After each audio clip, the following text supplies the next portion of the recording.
Americanism, not globalism, will be our credo. Then we can be assured that other nations will not treat America with respect, the respect that we deserve.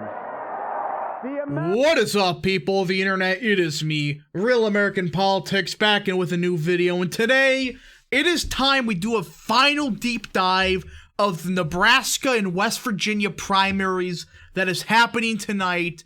And before we continue, people were asking, am I streaming the election tonight? No. I'm sorry, I know people would have preferred me to stream it, but honestly, the races here tonight, they're not, there's not many of them, and plus the ones there are, there's really only like one very interesting house race. The rest are kind of just, It's like we all know what's going to happen. So, it's no election night stream tonight, sad, but next Tuesday though, oh boy, that's going to be fun to do. So again, I'll be announcing that soon, but next Tuesday, expect a big election night stream. I think that's not a surprise. Now, before we continue with today's video, I hope you enjoy these type of videos. If you do, smash the link down below, subscribe, share it to friends, hit the little bell, and yes, of course, go follow that mysterious Twitter account in the description down below. And yeah, so let's get right into it, folks. There is essentially 3 races happening tomorrow. Technically a 4th one, but that one's kind of a long shot. So let's get right into it. So the first race of the day is the most boring race. I mean, it's like we all kind of know who's going to win this race. The Nebraska governorship. Now, there really are like 3 main candidates in this race. You scroll down here. There's really only 3.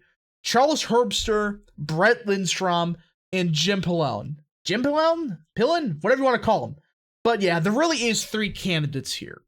And from what I know, the best overall candidate is more than likely Charles Herbster. Again, Trump did, endorse him, which again, it is usually a decent sign. And again, he appears to be the best overall candidate. And you scroll down to the polling here. And you notice that, Herbster's in 2nd place. It's over for the Trump endorsement. Here's the problem. Once again, this is WPA Intelligence, which is a very hit or miss poll. But this is a push poll conducted by Pillon's campaign.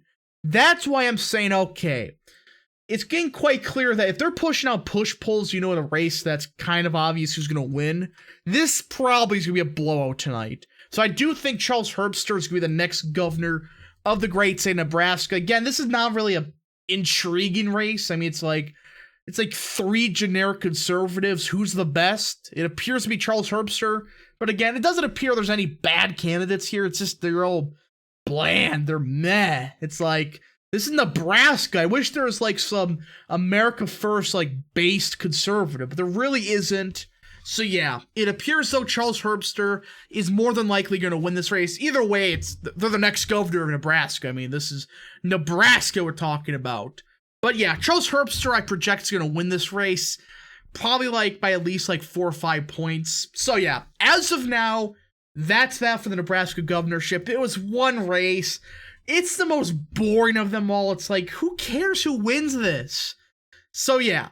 Now the second race of today is kind of a bit more interesting, but not really. It is, of course, the shit show that is Nebraska's first. There is a primary going on here. And it appeared that Jeff Fortenberry was on his way to re-election. I mean, you go down the polling here, which again, it is polling, but either way, it was showing Fortenberry with kind of just too big of a lead. If Trump, endorsed Flood, maybe he would have won. But either way, Fortenberry was on his way to probably a landslide of victory. But then something happened. It was an awful scandal where, a lot of, essentially, misuse of campaign funds, a bit of corruption here and there. And I know some people on the right, or even the left even, they're overblowing what happened. But even then, it was a bad scandal. It's not as bad as, some of the other people in Congress, but it is a bad corruption scandal, and he withdrew from the race, and he's a convicted felon now. That's kind of intriguing. But either way, it appears Mike Flood is going to be, you know, the next representative of District 1. This is a fairly Trumpian district. I think it's like Trump won this by like 11 points. So yeah, whoever wins this race again, essentially, you know, is going to be the next congressman of District 1. And Mike Flood appears to be the guy. Another very generic conservative. There's nothing really special about him. I mean, he's just there. So yeah, this is kind of one of those other races where Flood's going to win because, you know, Fortenberry was the only main candidate and they all, you know, like left the race. So yeah, Mike Flood is going to be the next congressman of District 1. So yeah, that was the only thing about, you know, District 1. It's kind of just another bland race, but a bit more intriguing because you have a convicted felon right here.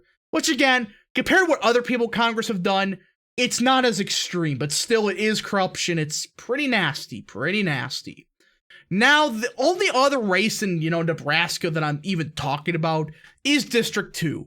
Now, many people are going to say, oh, but this is just Don Bacon. He's going to win this race by at least 90 points. Why are you talking about this? Put it simply, Don Bacon is probably going to win this race. I don't think by as much as people think he's going to win it by. Now, if you don't remember at the Nebraska rally Trump did, like, I think it was like 2 weeks ago already, he essentially said, vote against Don Bacon. That's essentially what he said in the rally. He didn't endorse anybody. He just said, can you guys please kind of like vote Don Bacon out? I mean, it's not the end of the world, but just please vote this guy out. I mean, Don Bacon for his district's okay. But it's like, geez, these are not really good endorsements. I mean, you have a former Democrat endorsing him. That's not a good sign. And that's not the other ones. I mean, it's just like a lot of blandness in this race. So the only major candidate in this race is Steve Cool. I honestly don't know enough about the guy. Hopefully he's decent. Hopefully he wins. But that's probably not going to happen. It appears that Don Bacon is going to win this race by a lot. So yeah, as of now, Don Bacon probably wins this race by at minimum 20 to 30 points. But again, it could be close. It could be a surprise, but don't see that happening as of now. So that is the, you know, the three races that are just bland to like, okay, it's like there's some interesting aspects. But the last race of the day that I expect everybody to watch is in the great state of West Virginia. West Virginia, take me home. I'm just going to stop now. So yeah, West Virginia, they went from 3 congressional districts to 2. And this created a very unique situation in West Virginia's 2nd. You have 2 incumbent congressmen fighting each other. Yeah, you heard that right, folks. 2 incumbent representatives are running in the same district. This doesn't usually happen a lot, but as you can probably tell, this is why it's a very interesting race. The 2 incumbents are running against each other because they did redistricting and they all ended up in the same district. So David McKinley is a shit representative. Absolutely awful, an awful rhino. And you look at his endorsements. Do I gotta say much? Chamber of Commerce? I mean, Andrew Yang? Joe Manchin? Mike Pompeo? It's like, these are some not good names you want to get endorsed. And Jim Justice, who is a decent governor, don't know why he endorsed them. But either way, these are not good endorsements whatsoever. But either way, McKinley is definitely the rhino of this race, the establishment shill. But the other candidate, Alex Mooney, he's not, you know, S-tier representative, but he is one of the best, you know, I think he is the best representative from West Virginia. The only one that's, you know, also good is Carol Miller, but that's a different district. Who cares? But for this race, Alex Mooney is quite frankly the best candidate for this race. And look who's endorsed by Donald Trump, Ronnie Jackson, Club for Growth, which, Club for Growth, I mean, they're a weird organization. I mean, yeah, they do have some shit endorsements, but they care more just about, you know, just good on tax cuts, good on, like, education and stuff like that. But the Chamber of Commerce, though, oh yes, we need mass immigration to increase the GDP by 0.1%. Club for Growth is not the best, but they're a substantially better organization than the Chamber of Commerce. So yeah, and plus the House Freedom Fund is endorsing Mooney, the American Conservative Union's endorsing him, so they're not bad endorsements, just substantially better than what McKinley has. But the big one, of course, is the Orange Man, Donald Trump. And Trump endorsed him, I think it was sometime in November, maybe? I think it was. But yeah, November was a time that, McKinley appeared to be winning this race.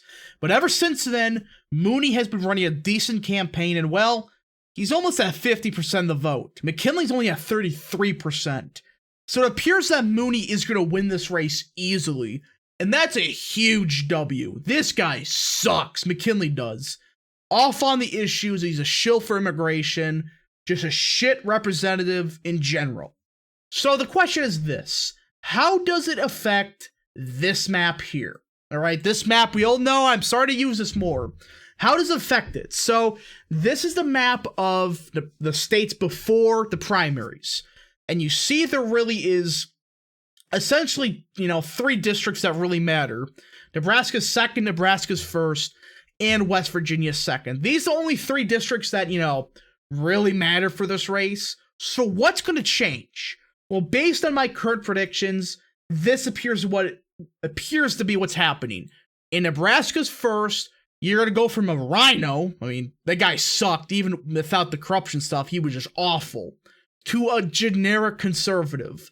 But into the new West Virginia 2nd District, you go from a, new seat to a MAGA-type conservative, which again, MAGA is similar to like Matt Gaetz type, similar to Taylor Greene, etc. They're good on the issues, have good rhetoric, they're just not the best in the House, right? That's like Paul Gosar, Andy Biggs, etc. But still, this is a huge W. We get rid of one of the worst rhinos in the House, one of the least talked about, to a decent representative that's going to definitely represent his constituency well. So anyways, I hope you enjoyed this video. If you did, smash the like button down below, subscribe, share with your friends, hit the little bell, and yes, of course, go follow that mysterious Twitter account in the description down below. And again, tonight with the election stuff, no live stream, but follow that Twitter account. You will be getting updates, when Real Political Data, I wonder who that is, makes projections on current races, like who's going to win, etc. So yeah, hope you guys enjoyed. We'll see you guys in the next video. Godspeed to all of you.